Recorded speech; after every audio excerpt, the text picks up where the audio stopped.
Saludos estudiantes del curso de retrato. En esta presentación vamos a tratar el concepto de retrato. Y para ello, vamos a irnos un poco atrás en el tiempo y analizar algunas citas de autores que se han dedicado a este tema. Comencemos. Lo primero, detengámonos en la palabra efigie. Una efigie es por definición un retrato. Básicamente son sinónimos. Una efigie es una representación de una persona en una moneda, pintura o escultura. Esto nos quiere decir que el retrato en alguna medida está presente desde el inicio de la historia humana. Retratar es el verbo que es sinónimo de pintar, grabar y fotografiar. O sea, entendemos que hay una asociación entre determinadas formas plásticas y el retrato. Quisiera que se queden con esta idea en su cabeza. En el retrato está presente la presencia humana. Quiero decir esto, que básicamente, por definición, un retrato trata sobre un ser humano en particular, o trata sobre seres humanos. Bien. Quisiera utilizar varias citas de este libro un poco para pensar y reflexionar el retrato. El retrato es la imagen de una persona realizada con la ayuda de alguna de las artes del dibujo. Básicamente, y esto me gusta mucho, el retrato como una imagen fiel del otro. ¿Será posible hacer una imagen fiel del otro? Esto me genera a mí muchas inquietudes, no sé ustedes. ¿Por qué? Porque desde que el mundo es mundo, sabemos que los pintores mejoran algunos rasgos, cambian otros, etc. Y en la actualidad, en la fotografía, pues ocurre un poco lo mismo, ¿no?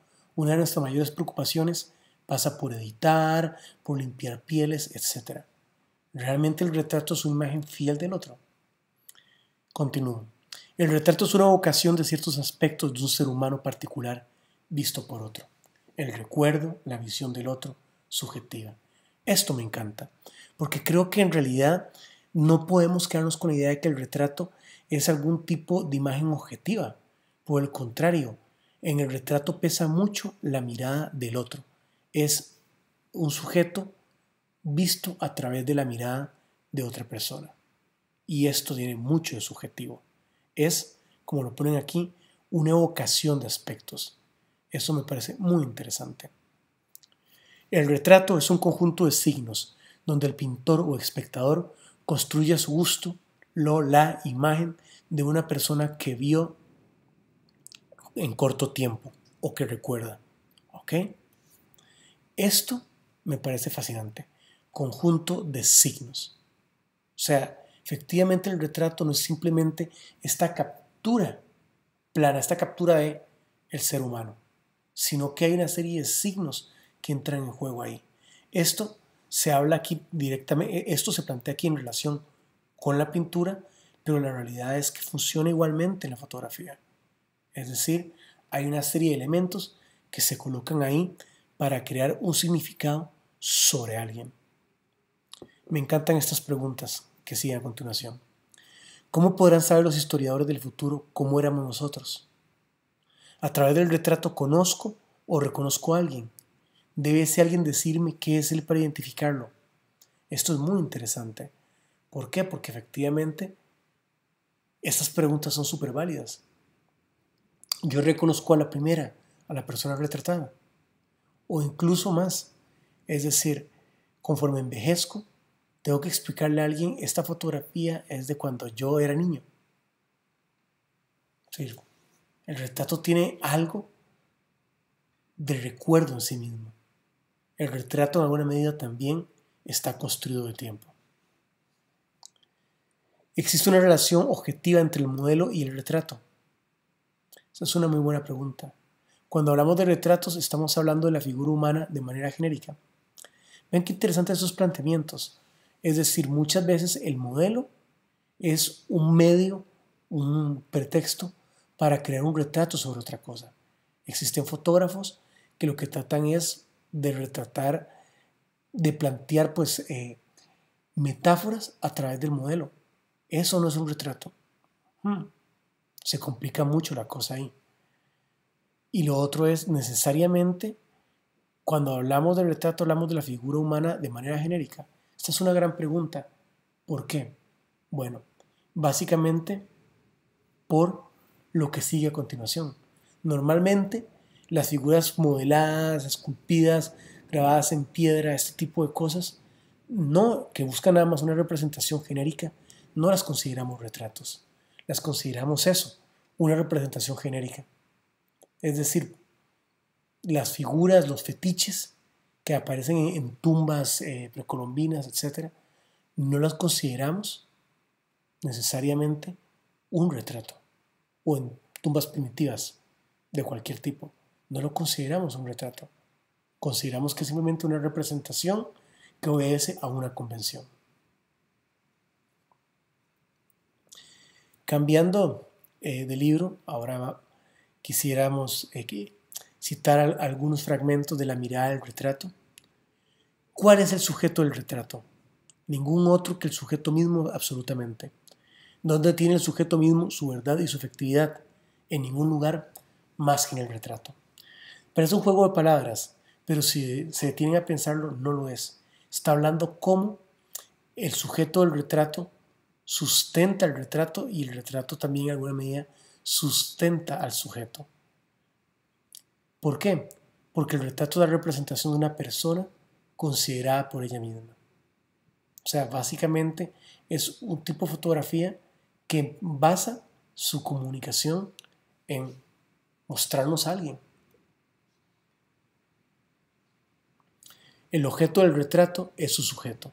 El retrato es un cuadro que se organiza alrededor de una figura. Me gusta esta definición que sigue. Retrato autónomo, aquel donde el personaje representado no ejecuta ninguna acción y no muestra expresión alguna que aparte el interés de su persona misma. O sea, la representación del sujeto por sí mismo. Eso es lo que está ahí de fondo. Siempre, no siempre, hay todo tipo de retratos, pero esto sería un retrato en su forma más pura y que está profundamente asociado al retrato pictorialista. No olviden esto, en el retrato está presente la presencia humana. El retrato pictorialista o retrato pictórico, básicamente su momento de esplendor es entre la Baja Edad Media y el siglo XVII. Es básicamente las representaciones de príncipes, obispos, nobleza, etcétera, la burguesía. Es decir, hay una clara asociación entre el poder económico, entre el poder económico y político y la posibilidad de hacerse retratos. Y en esta época se establecen varios tipos de retratos. El retrato cuerpo entero, retrato de semigrandeza, donde básicamente no se retrata la totalidad del cuerpo. Hay variantes, ¿verdad? Como de perfil, de frente, 3/4. Y básicamente el retrato es una forma de rendir homenaje a un individuo. ¿Okay? El retrato individual tiene esas cualidades. Mientras que un retrato colectivo sirve para afirmar estatus frente a la opinión pública.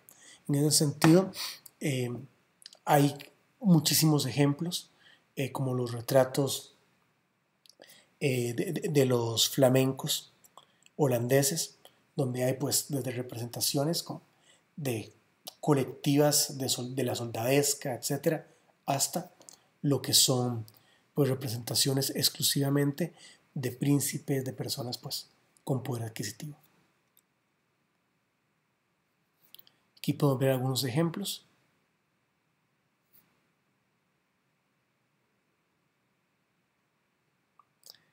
Esto es muy interesante. El acceso al retrato se expande conforme el poder adquisitivo y prestigio de algunos mejora. ¿Qué quiere decir esto? Que el retrato era básicamente un lujo. Retratarse era un lujo.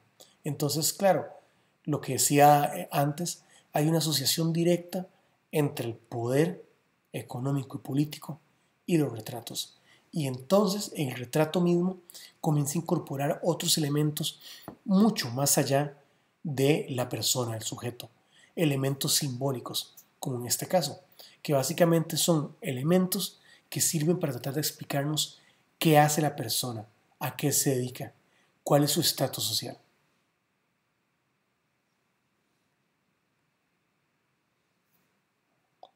En ese sentido, estamos hablando que el retrato está relacionado con el deseo y el encargo de los clientes.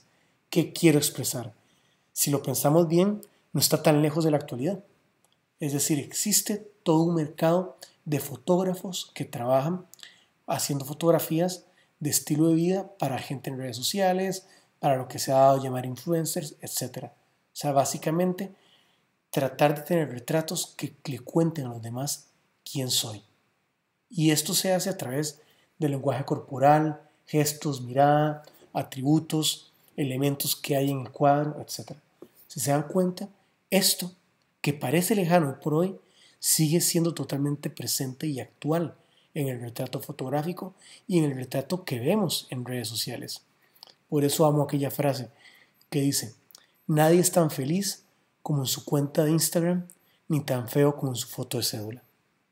Efectivamente, en los retratos en los que tenemos capacidad de control, tratamos de poner elementos que nos representen. El retrato es una construcción sobre quiénes, sobre cómo queremos ser vistos por los demás. ¿Okay? Antes de esta época, la búsqueda estaba más cercana a la representación exacta, externa. Pero hay un momento donde comenzamos a meter estos elementos simbólicos.